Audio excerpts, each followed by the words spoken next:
Hello everyone, this is DC Richards and Tony the Tiger, and today we're doing a review on the that's obvious. movie Back to the Future. It just was the 38th anniversary a couple days ago. Well, no, it was that was something else.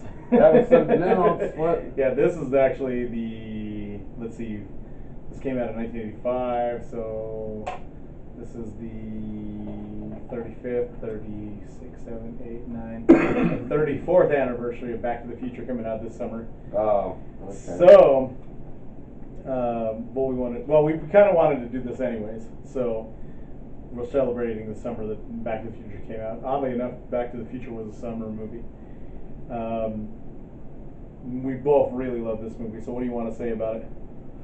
Well, my father introduced me to this movie, and he played guitar, and I guess it was him in this movie that got me into the electric guitar. That seeing it near the end. Actually, let's show everybody so they know what we're talking about. What we can do, since we have this, is it's funny because me and Dave were talking about this before, and we figured out that when I started playing the guitar, also I was already a Michael J. Fox fan because I watched Family Ties, which was a show online, or not online, on TV. On TV, yeah. And he was in a movie called Teen Wolf. I love that. And then I saw this, and I was like, it blew me away because the story is just so real. What I think is missing from comedies and even shows today is that they don't play it straight. When they get in the movie, they kind of act goofy, like it's supposed to be goofy on purpose. Okay. Instead of trying to make it believable. Yeah. Now, Marty, Michael J. Fox's character in the movie, he plays for his school, and he plays a really rocked up version of Power of Love. And I thought, it's, Hugh this song, and he ain't gonna sing it, hopefully not. And I thought, that's terrible. But then when he's in the past, I totally didn't expect this, but this is what came out of that. No sound. Right here. Hold on one second. Okay, so You're gonna have to. You caused $300 damage to my car, you son of a bitch. I'm gonna take it out of your ass. met Tom Wilson last It's like 30 minutes. This will go. Okay, so Tom Wilson, the guy that plays Biff Tannen, I actually met him. I think it was 2 years ago with my buddy Levi that passed away, and he's the funniest guy ever. I mean, he ain't as mean as this guy. When I introduced my daughter to him, he was just so funny. I think I heard some about. Yeah, he was hilarious. About that on Pawn Stars, because they had one of the almanacs. Yeah. And they had everybody's signature except for somebody's, I think, Michael Fox's. Yeah, his is probably the hardest to get. But funny thing is like we were going back on the guitar thing. When I saw this scene and Michael J. Fox playing it, I just was blown away at how technical he got finger wise, and how I was like, wait, what? I was in shock. So when I saw this.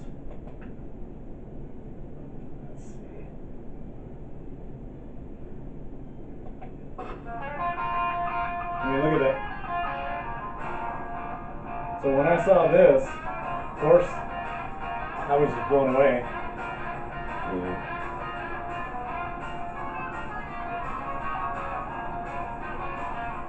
Not him singing. Yeah. But none of us care. That's the funny thing about it. Nobody cares. You know what I mean? Cares about what? That he's not singing. He's lip syncing, obviously, because that's not his voice. But nobody cared. Nobody ever cared. It still sounds like him. I know. And what so they do, is it him though? Like it's on not. the It's not recording? him. No, it's not him recording. It's somebody else. But they picked the pitch. Recorded. To So it's sound like him. not him recorded. Right. Okay. It's not him recorded. It's somebody else doing the vocals. It really does sound like him, and live he doesn't. He just backup sings it live, like in real life. Yeah.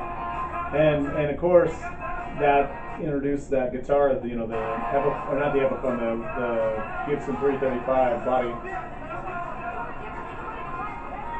See, now, I never understood why that was there. I think they were trying to show that he could accomplish even more because he's now a successful guy in high school. But I thought, okay, what did that have to do with anything? But you know what's funny is Robert Zemeckis wasn't even going to add this. It just was a whim that he even added it in. And I've always had a fondness for this guitar, even to the point where I bought a hollow body like this when I was in 16, and I shaved off all the wood gloss and I painted it red like this. Yeah, that was the last expensive one I had. Looked just like this one actually, except for black. Well, that's why I built it that way. I wanted it to be like a cross between his and B.B. King's. See, now the funny thing about this movie is, I know a lot about it. I mean, it's such a timeless movie, and you could, I mean, the thing about it is, the only difference between this movie being out now and being out 30 years ago like it was is the kids don't have cell phones in their hands. But if you look at it, the clothes are out now. Kids are wearing 80s clothes, and kids are still riding skateboards. They'd be longboards now instead of that, and they'd have cell phones, which, you know, reality-wise, you can't, there it goes. I love that it did that automatically for me. That was great. Okay, but like, you know, the interesting thing about this movie is it is timeless. There's nothing, I mean, there's nothing that don't exist there that it's now. Instead of the headphones, it'd be an iPod with earbuds. But you know, I wonder if riding a skateboard with earbuds, if they'd fall out. So, do you know about that time travel actually does exist? Yeah, Okay, I know about that. So you figured that out. Yeah. Where like if you leave somewhere in space and then you return, you'll be younger than Yeah. whoever's on. Okay. Yeah, I know all about You've that. heard of that. Okay. I've heard about all of However, that. traveling back in time is yet to be proven. So that's. Although there are quite a few things on there that you know, you see people doing stuff where they see like a hipster back in the day. This cracks me up. See, now that's a setup. They do a setup like that to let you know something else is going to happen later. And I'm amused by that because when I was a kid, I never realized why they did that kind of crap. You know, so it's kind of interesting in a way. You don't catch those little things, but I always love this little like setup here. Well, my grandmother always had so many clocks and. Kind of remind me of this. See, and this is what's funny here is this brand of dog food. I wonder if it's even still around. CalCam. One thing I loved about this show is Doc's inventions. They didn't really ever say whether they did not work. They always worked. So they're kind of giving you the impression that, you know, it is going to work. Stuff like this, obviously, you know, is working. It worked. He just didn't shut it off.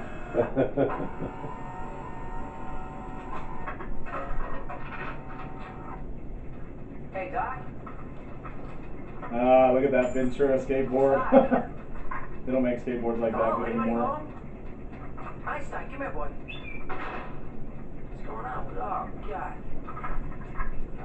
Michael Fox is always good at saying God. This is the way he says it. Oh, God. But this right here. What if there's a bomb in there, man? Yeah, this is pretty good.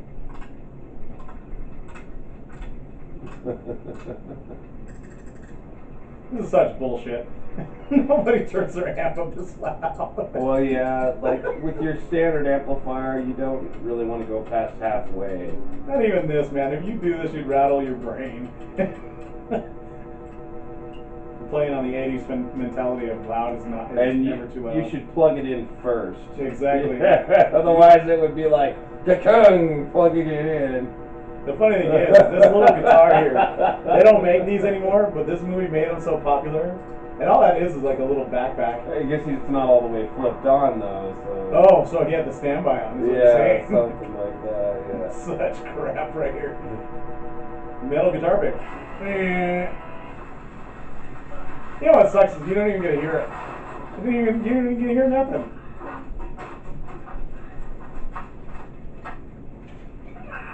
You know what? If that was really a metal case and I hit him in the head, can you imagine what would happen?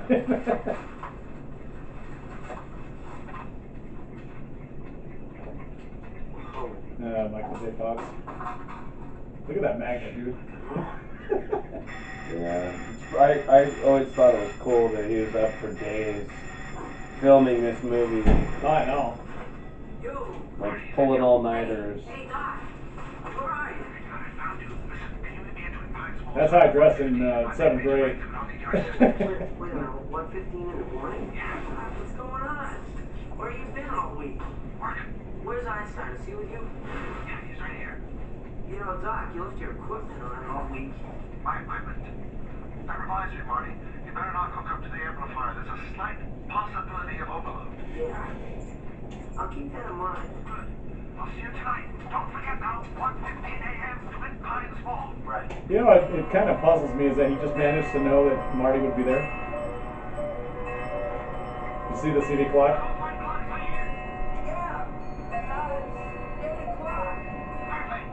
My experiment worked. Well, he No, probably exactly 25 Yes. came in before and plugged in the morning or something. It's kind of the idea. It's 8:25. Precisely. Yeah. I'm late for school. Like how they show you another shot of the plutonium again. He said that when he did this part, he said it was kind of he was kind of nervous because he actually does this right here. This is him. Yeah. He actually did this on the skateboard. I learned how to skateboard because of him. He's a lefty, I think, or right. Well, he learned left-handed. I learned how to skate like that. But I see everybody using their right hand. So I think it's skate kinda the fun. other way. Yeah, I learned how to do it like him because I was watching him in this damn movie.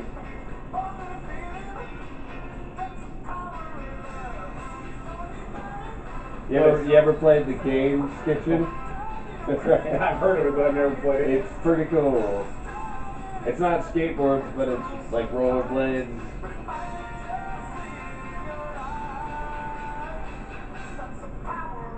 You know what? I'm not sure which I'm came kinda- first, but yeah. Go ahead. There's the word Bob right here.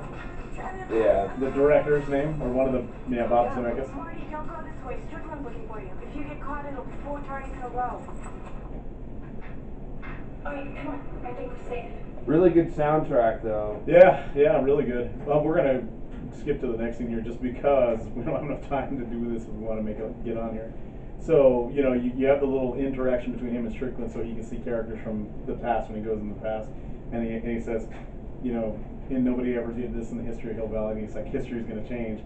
And it's like, it's cool how they do that little setup there to get it, you know, so you know that something's going to happen. I mean, Yeah. you obviously know already, but I'll let everybody see how he does it.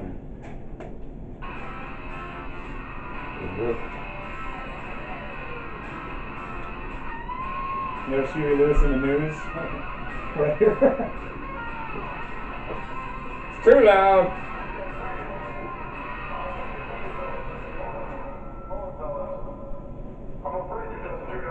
And there's no singer. Yeah, he's playing an Ibanez Roadstar. He's like, I'm gonna be the singer on my guitar. Oh, man. And I love how they do this thing here with the clock tower, just to know that you know something is gonna happen there. Yeah, what it have been like to see it as the first time? I mean, I can't even remember I was a kid. Oh, I remember it. I mean, I was dying to see it because Michael Fox was in it, you know what I mean? I remember just watching it over and over and over, so I don't, you know, the first time is just gone. Well, a friend of mine helped me and my youngest daughter get tickets to go see this when they did the 30th anniversary over here in Sonoma. So it was kind of cool because we binge watched all 3 movies Yeah. on the anniversary, the Wednesday, October 21st, 2015. So we watched them all. I love this. He ducks down. He's nuts. He ducks down so the cops don't see him.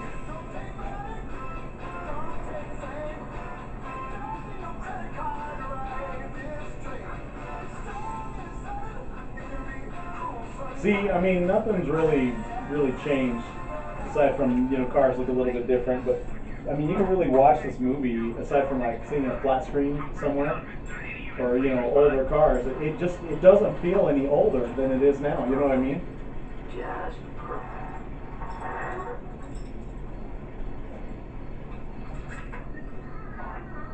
I can't believe you loaned me a car. No, here, back up.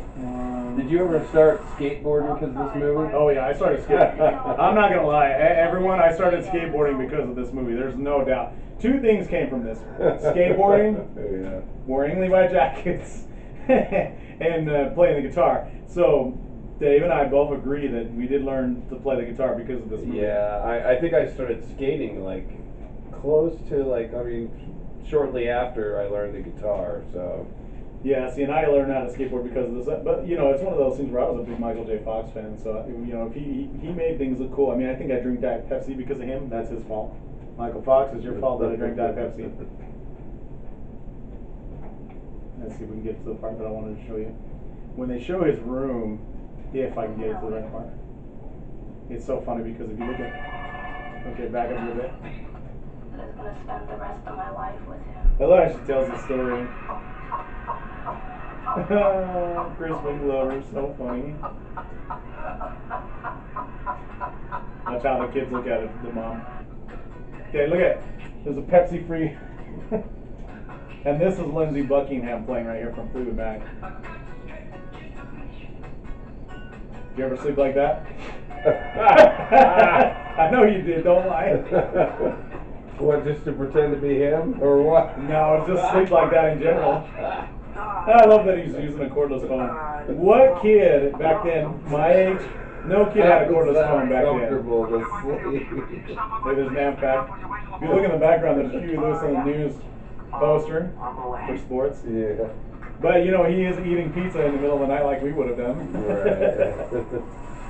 Well, it's not like a full-on cordless. It's just like it's a landline cordless. I know, that's what's so funny about it. Because no kid that I knew back then, 1985, had a cordless phone of their own. Everybody had to have a landline hooked up to the wall. That's what makes us funny. That's what his was, though, wasn't it? Oh, he's got this camcorder too. That's a grand back then, and now you can use one of these folks to do your home movies. Yeah.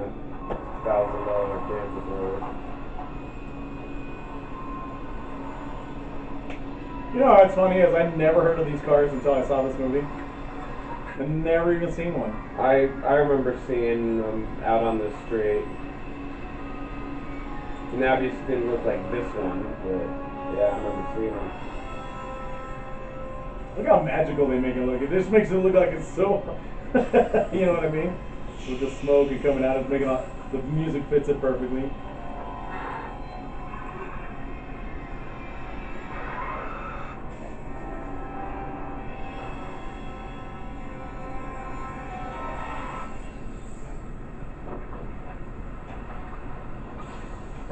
I can't remember the story with these cars. It was like they weren't selling very well until this movie came out or something.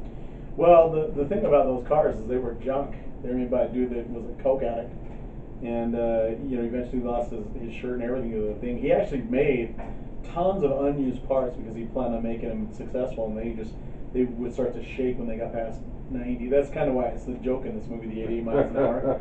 If you watch an episode of Raising Hope, they actually get a DeLorean, and Christopher Lloyd is in it, and they try and get it up to 88 because they think they'll get back in time, and they can't do it. And then what's funny is something happens. I think one of the main characters is on a horse or something, and they get the car going, and it's all smoky and crap. They're wiping it off, and both the husband and wife, Bert and Virginia, are looking out the window, and they see a dude on the horse. They're like, "We did it!" It's like, come on, guys.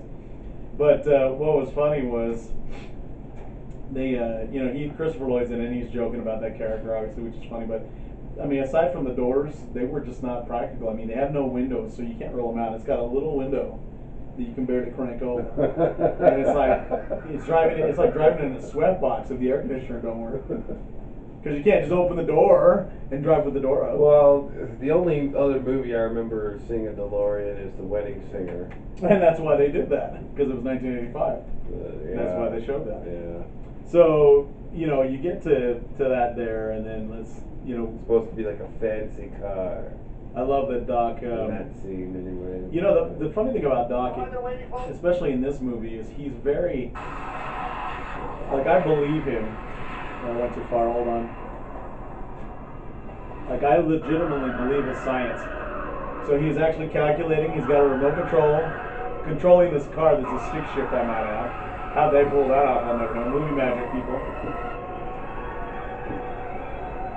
I love that they make it so.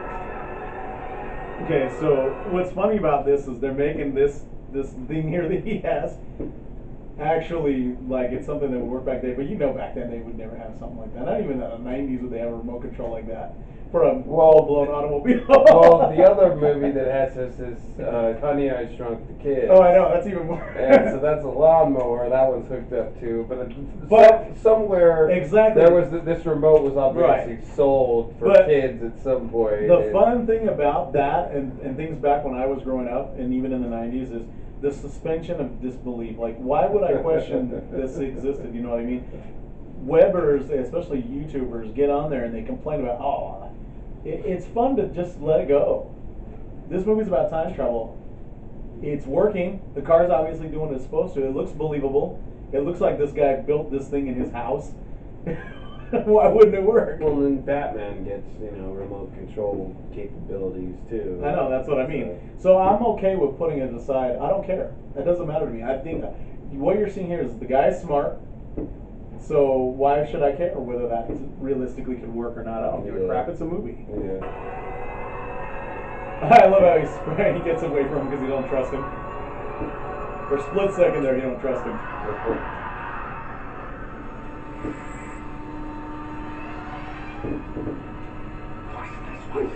It's like, hell no, you ain't going nowhere.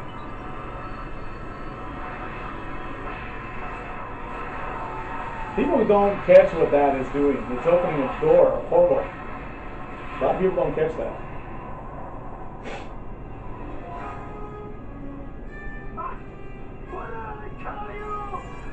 He's got that whole mad scientist, thing down. Einstein haircut look, yeah. And it works. Exactly 1:20 a.m. and 0 seconds. Jesus Christ, Doc, you disintegrated Einstein. Calm down, Marty. I didn't disintegrate anything. The molecular structure of both Einstein and the car are completely intact. Where the hell are they? The appropriate question is, when the hell are they? See, now when I was a kid, I thought he seriously was just repeating that line. You know what I mean? Like he sits there and says, where the hell are they? He says it so quietly, it sounds like he's repeating himself. The appropriate question isn't where the hell are they, it's when the hell are they. He's actually saying when, so you don't catch it. So, we're here to the part now. Well, so what are your thoughts about this movie so far? When you were a kid, when you saw it, what did you think? I absolutely loved it. I mean, I just loved it. Loved the heck out of it. I mean, it's hard to not, because they take it seriously. They don't try and make. It's actually up there with like Star Wars, in my opinion. Oh yeah, I agree with that. Even though they didn't do 3 trilogies, it's still a really good. They could have gotten away with a whole nother trilogy of this. Well, you know what? I'm kind of glad that they didn't, though, because the fact that all these movies are getting remade now, this is one I never want to see remade. Right, yeah. Could you imagine the remake of this? It would not be as good. It would not be as epic, or it would probably be too CGI, or or the car would look different, or it just. Well, there's no way to duplicate the old stuff in the camera like that, Yeah, and the funny thing about it is the thing that kind of makes this movie sell is the fact that everything's practical. It's real. It's stuff that is in the world, and I like that. When you get CGI, it kind of takes away from stuff, unless it's a superhero movie or a sci-fi, obviously. It just kind of hurts it. They used this car in that movie Ready Player One. Did you see that? They're like in a Matrix-style type video game, and the kid drives around in a car, and it's the DeLorean. Only because Steven Spielberg produced this, that's why he was able to get away with that. But that movie did terrible. I mean, the biggest problem is with movies now is they're not taking it seriously. They're just kind of making it look fake. Well, they're not playing it straight, is what they call it.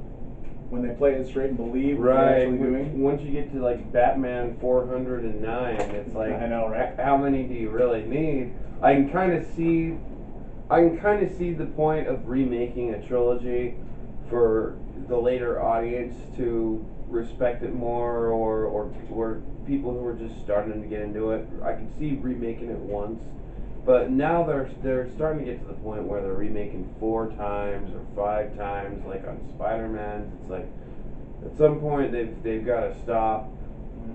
I mean, that's just kind of my opinion, or at least they should. It's like when do you respect the original, or when do you find the right trilogy to go with, kind of.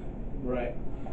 And the other thing too is, with a movie like this, it's very hard to create the magic when other actors have done it already. I've seen like remakes from my time be made, like Footloose was a bomb, and I don't like the Pet Sematary was made, and Yeah. I mean, it's just ridiculous. It's kind of nonsense. I mean, it kind of hurts these movies. What happened with a lot of these movies is they took a big chance by having these movies be as, because nobody back in the day would have believed a time travel movie about a kid. I mean, even in the beginning, they talked about how they wanted to have a fridge do the time travel. This right here cracks me up. Marty's like, oh shit. I thought I told you never to come in here. What's it gonna cost? How much money you got on you? Well, how much you want, Biff? He's got some balls because he's a short dude. And look at that. All right. Bam!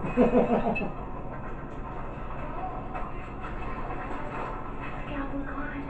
I had the biggest crush on her when I was a kid. Whoa, kid, stop. I'll get it back to you, alright? I think mine was Christina Ricci. Yours was Christina Ricci. Yeah. I love the little things that he does in this movie where he invents shit before it's even made. Like a skateboard. Those wheels would not work on that kind of a ground though, man. Yeah. As much as I hate to break Yeah, it to you. his wheels are really crappy. Look at that. If you look close, you'll see regular skateboard wheels on this thing. Yeah. Even like Walmart wheels, you might as well run at that point, They're just so bad. Did you see how they just destroy that bush? My daughter saw this and she's like, oh my gosh, look at those Converse. I think I got me a pair of Converse after I saw this. And for some reason, what's funny about it is I got them because they were red. I got them red. Yeah. Okay, I got these Converse red. And I thought that his shoes were red, they were black. Okay. So when I bought them, I didn't realize it was the red that I was looking at on his Nikes that were the shoes that I got. So, but look at these clothes in this movie. I mean, he's got some pretty cool clothes on. So, and we all know where this leads up to. He eventually gets him to crash into a manure truck. What happens when he meets Doc in the past for the first time? Everybody already knows. Spoiler alert! If you haven't already seen this, you must be living in a cave. But Marty, sees Doc get killed by some terrorists before he gets sent back in time, and he accidentally sets the time coordinates on to go back in time. So when he gets there, he inadvertently messes up his parents' first meeting. That's why they talk about that in the beginning. So when he goes to the diner, he's looking for Doc's phone number in a phone book. That's a thing we used to have back in the day, to look up people's phone numbers, not the internet. And he finds it, and then he tries calling him. And the thing that cracks me up is he has a Seiko watch and it starts beeping. But when he eventually gets to find out that Doc is still around and he's in town, his first meeting with Doc in the past version of him is just amusing as crap. So this is the actual same place that he was in the beginning. There's the garage, but there's a mansion back up there. So obviously at some point Doc must have sold the house to get money to invent his car, because this is his house. This is the same property where that McDonald's, Burger King, or whatever was. But the only thing that was left was the garage. Did you notice that at all? That's the things they show you. Yeah, kind of. And I watched the making of it, and I think they filmed it a couple of different places, so I think it has something to do with that too. Yeah, but they wanted to show you, what happens after time. Now, people who had like a bunch of land, they eventually sell it off for money. I don't want to know your name. I don't want to know anything about you, Mr. Guy. Doc, don't tell me anything. Doc, quiet. Quiet. I love that. I'm gonna read your thoughts. Let's see now. You come here from. This one just totally doesn't Tell work. me. You want me to buy a subscription to the Saturday Evening Post? No, not a word, not a word, not a word now. Quiet. Louis, you want me to make a donation to the Coast Guard Youth Auxiliary? I love it. He just pulls it up. I'm from the future. I came here in a time machine that you invented. Now I need your help to get back to the year 1985.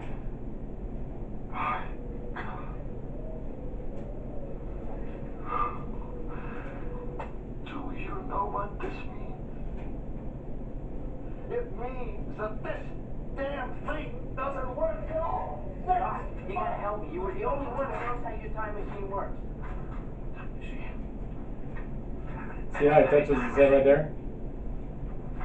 Okay, alright, I'll prove it to you. Look at my driver's license. Expires 1987. Look at my birthday, for crying out loud. I haven't even been born yet. And look at this picture. My brother, my sister, and me. Look at the sweatshirt, Doc. Class of 1984. You know, for a smart man, what he should have realized here is that picture, they didn't make him back then. Not in full color like that. They were never that like that. Back in the day, I've seen pictures from my grandma's time, and they were never like The that. United States in 1985. Ronald Reagan. Ronald Reagan, the actor. That's what they would